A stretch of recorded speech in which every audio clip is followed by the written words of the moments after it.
Hey there, boys and girls. Welcome to this week's Shrine of Secrets from November the 20th up until November the 27th. So, it is two perks for each side, Killer and Survivor, which will allow you to buy the perks, and they'll have a chance of showing in the blood webs of your Survivors and Killers, even though you haven't officially unlocked the perk. So if you buy them in the shrine, they get a chance to show in your blood web regardless. So let's have a look what we got first up. Your first perk is a killer perk for the trapper called Agitation. This will cost you 2,000 shards. So while you're transporting a body, i.e. you've got a survivor on your shoulder and you're taking them to the hook, your speed will be 6% faster and your terror radius is increased by 12 meters. If you get Agitation up to tier 3, it's quite a substantial difference to the transport speed of movement. You'll actually be 18% faster, so you'll be able to make hooks that you probably wouldn't have made without Agitation. Especially useful if you want to make your way down to the basement.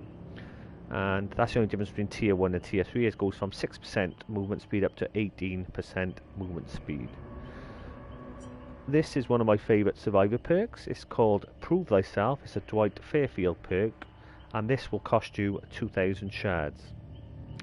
For every other survivor working on a generator within a 4 meter range, you gain a 10% repair speed bonus, and this bonus is also applied to all other survivors within range. And you gain a 50% more blood point for co-op actions. Prove Thyself at tier 3 is quite a nice bonus to the co-op actions. You actually get 100% more blood points for co-op actions.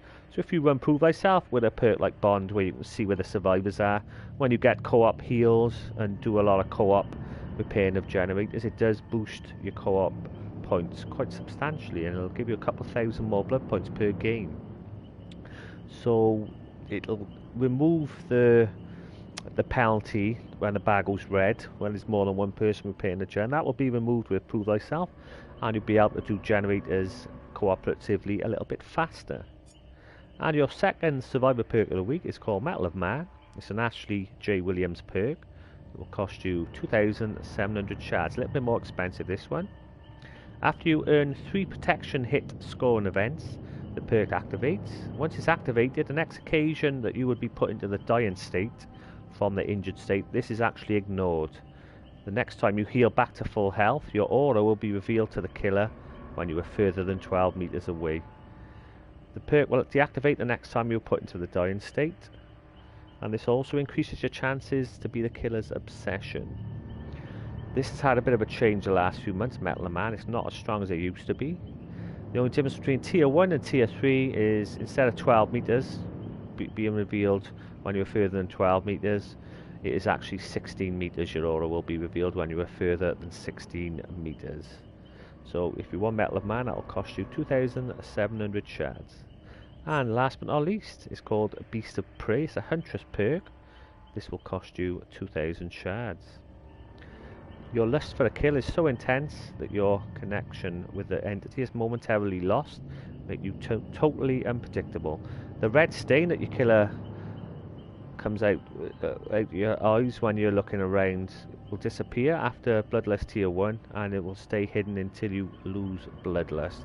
You also gain 30% more blood points for actions in the Hunter category.